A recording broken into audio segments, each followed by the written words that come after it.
3 meses después del comienzo de las protestas opositoras contra una fallida reforma al sistema de pensiones, Nicaragua continúa en una profunda crisis signada por la violencia y la represión. Hoy estamos viendo que es un gobierno que prácticamente no quiere negociar con el pueblo de Nicaragua, sino que se está dedicando nada más a reprimir a este pueblo. El pueblo mayoritariamente le pide que renuncie y deje la represión, deje el poder. Nicaragua ya decidió, Nicaragua es libre, la calle es del pueblo de Nicaragua, no de sus sicarios. A pesar de que el presidente Daniel Ortega dio marcha atrás con la reforma previsional que dio origen a la revuelta popular, la oposición lo acusa de ejercer el poder junto a su esposa, la vicepresidenta Rosario Murillo, con autoritarismo y nepotismo. Sus 8 hijos ocupan cargos públicos o dirigen medios de comunicación oficialistas. Nosotros jamás vamos a ser sembradores de odio, ni aun contra estos que tanto daño le han hecho al pueblo. No los odiamos, les decimos rectifiquen, cambien y que les ayuden a cambiar,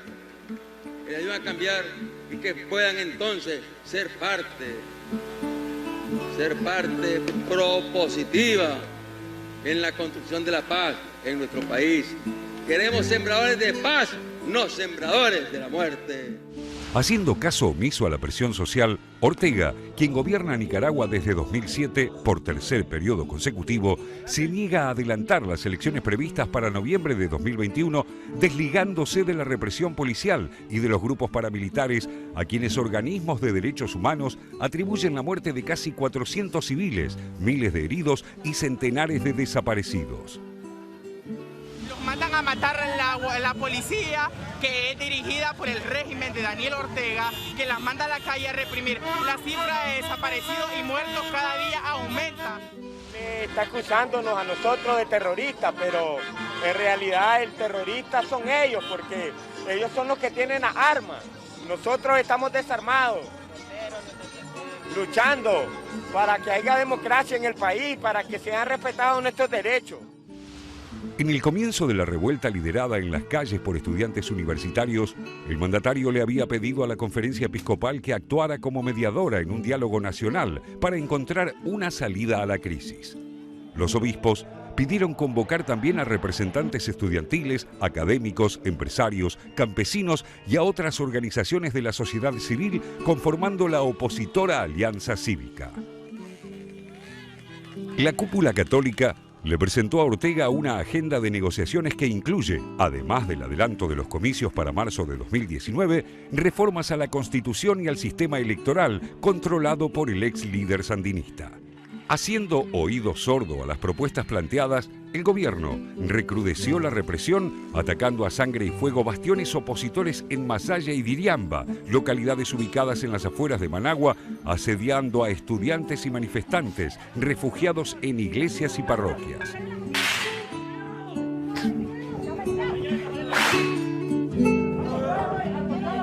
Sé fuerte, Casco. No puedes, Casco. Con las negociaciones estancadas durante la celebración de un nuevo aniversario de la Revolución Sandinista que terminó en 1979 con la dictadura de Anastasio Somoza, Ortega acusó a los obispos de complicidad con los que él considera sectores golpistas, culpando a grupos opositores de armar milicias antigubernamentales financiadas por los narcotraficantes y agencias de Estados Unidos. Ser golpista es dar un golpe de Estado. Yo no tengo intenciones de dar golpe de Estado porque ni soy político, ni ninguno de los obispos somos políticos, ni ninguno de nosotros queremos asumir la presidencia, ni queremos formar un partido político. Por lo tanto,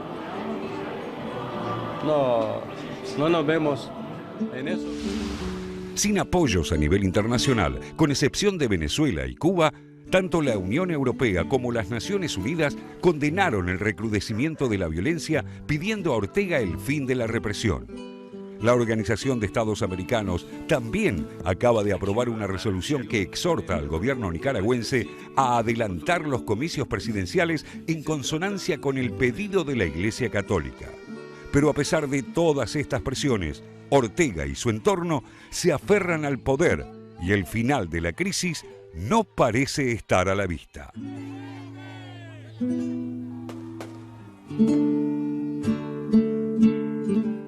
Viejos compañeros sandinistas de Daniel Ortega como Sergio Rodríguez y Yoconda Belli, por ejemplo, hablan de la deriva autoritaria del presidente Ortega. ¿Cuándo arranca esta deriva autoritaria? ¿Cuándo arranca también esta asociación con la derecha? Porque más allá de que la izquierda sigue reivindicando, cierta izquierda lo sigue reivindicando como uno de los suyos, ya no parece. Sí, a ver, podemos empezar diciendo, me parece, Inde, que primero Ortega pactó con la derecha. Efectivamente, cuando él dejó el poder, Ortega hizo algo bastante singular que en su momento fue muy llamativo. Él lideró una revolución triunfante, entró a Managua en el 79, con poco apoyo soviético, ya la Unión Soviética ya era tarde, digamos, 20 años después que la Revolución Cubana. Se sometió a elecciones, perdió en 1990 las elecciones contra Violeta Chamorro, sí. Reconoció el triunfo, se fue a su casa y comenzó a construir un partido de oposición que después finalmente lo llevó al gobierno 16 años, 17 años después, en 2007. Ahí Ortega pegó un giro. En primer lugar, el liderazgo típicamente colectivo del sandinismo se fue concentrando en su persona. Ahí Ortega pactó con la Iglesia, de hecho tiene una de las legislaciones en materia de aborto más restringidas y más... retrocedieron. Más reaccionarias del mundo. Pactó con el empresariado, de hecho su candidato a vicepresidente en 2007 era un ex empresario somocista de la Contra, digamos. Ahí Ortega pegó ese giro. Cuando llega al poder... llega a un pacto con Jorge Alemán, el líder del Partido Liberal, que le permite una cosa muy rara. La Constitución nicaragüense dice que no hay balotaje si uno de los dos partidos saca el 35% de los votos, 5% de diferencia con el segundo. Caso único en el mundo, diseñado obviamente para que Ortega, que tenía justo el 36%, pudiera ganar las elecciones. Ganó las elecciones y viene gobernando desde el 2007, es su tercer periodo, por un fallo de la Corte que lo habilitó a una nueva reelección. Entonces, Ortega ya se había, digámoslo así, desprendido, sacudido de buena parte de la herencia positiva del sandinismo, que había hecho un plan de alfabetización en los 80 en Nicaragua, que había intentado avanzar. De todos modos, había logrado desplegar durante los primeros años de su mandato algunas políticas sociales, sobre todo en materia de salud y educación. Devolvió la gratuidad, terminó con los cobros y demás, muy asistido por el petróleo venezolano y por la ayuda venezolana. Cuando esto se empieza a extinguir, cuando los términos de intercambio, las pocas cosas que Nicaragua exporta, que son productos primarios, café, etcétera, cambian, cuando la maquila se empieza a resentir por la competencia con México y demás, ahí el régimen de Ortega empieza, o el gobierno de Ortega empieza a tambalear. Te agregaría que en este último gobierno, además, vos decías que él dejó de lado lo que era el gobierno colectivo del sandinismo, pero sin embargo él tiene un gobierno colectivo con su vicepresidenta, con su mujer, que es la vicepresidenta, claro. Efectivamente, y con sus hijos que forman parte. Y se convirtió realmente en un régimen caracterizado por una corrupción rampante, por un proceso de ahogamiento más o menos sofisticado de la oposición política, de la oposición mediática y demás, y de mucha concentración del poder en las manos de Ortega. Al mismo tiempo, Ortega, también hay que decirlo, fue muy popular muchos años. Esto también puede ocurrir, lo dijimos en este programa 20 veces, hay líderes que son autoritarios y populares. Ortega, hasta no hace tanto tiempo, era, además de un poco autoritario, muy popular, digamos. Esto es lo que está empezando a cambiar, lo que empezó a cambiar ahora. Lo que está empezando a cambiar a partir de abril con estas protestas en las calles, en donde uno lo que ve son caras de jóvenes que en muchos casos son hijos y nietos de aquellos sandinistas o aquellos que apoyaron al sandinismo en su momento. Muchos de los muertos también son ellos. Entonces, en este momento lo que vemos en la calle es esta multitud que se enfrenta ¿con quién? Con unos grupos paramilitares que se los conoce como turbas y que tienen un funcionamiento similar a los colectivos chavistas.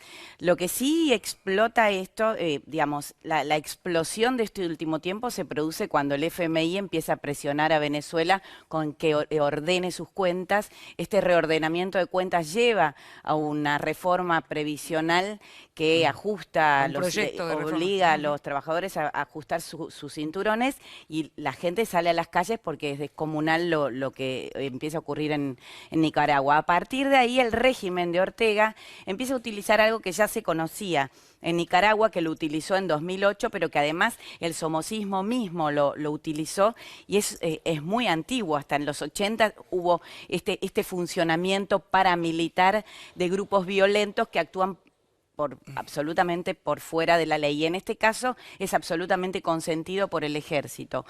Además, es curioso, utilizan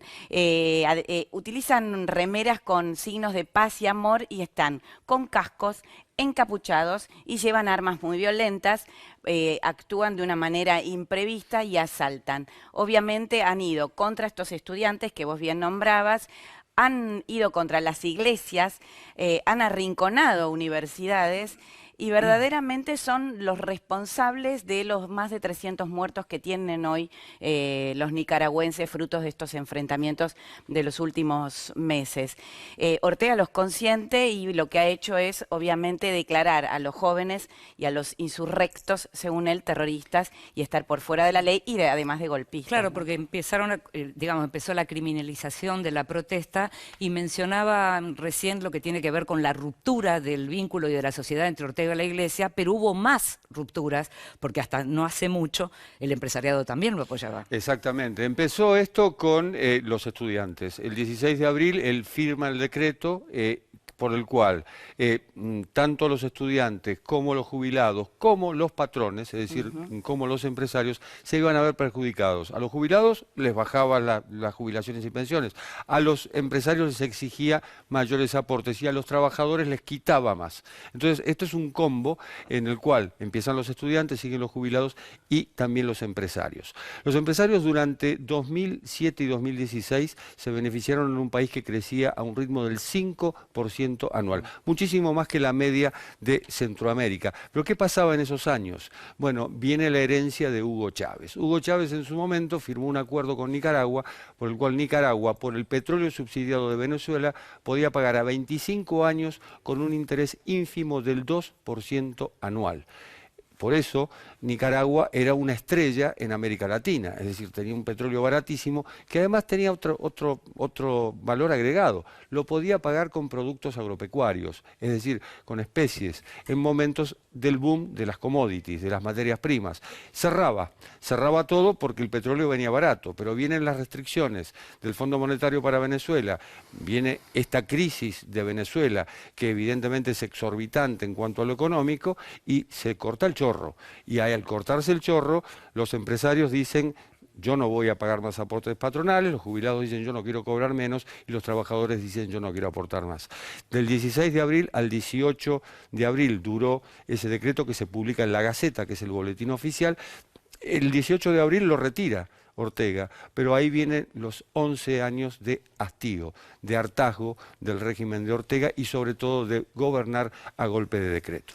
Lo que se ve, José, y ya nos vamos a la pausa, pero lo que se ve también es algo, en el caso de los chicos, sobre todo, que están diciendo: nosotros así no seguimos. Sí. Y lo están diciendo, como mencionábamos antes, los mismos que crecieron en casas en donde se apoyaba el sandinismo. Y están viejos amigos y socios de Daniel Ortega diciendo: esto ya parece la dictadura de Somoza. Sí, sí, hay ya el quiebre con buena parte de la conducción sandinista de los 9 comandantes Ortega, histórico del sandinismo. Cuando Ortega llega al poder la segunda vez, digamos, democráticamente, la segunda vez después de la revolución, solo le quedaban 2, ya habían roto la mayoría con él. Y efectivamente son los jóvenes los que lideran. Agrego un dato a lo que contaba Jorge: Venezuela produce en un día el petróleo que Nicaragua consume en un año. O sea, para darse una idea de la asimetría, digamos, de recursos energéticos, como todos los países, como casi todos los países del Caribe, Nicaragua no tiene fuente de energía propia. Por eso la asistencia venezolana durante todo este tiempo fue crucial para sostener al gobierno Ortega. El destino de Nicaragua completamente atado también a lo que está pasando con Venezuela.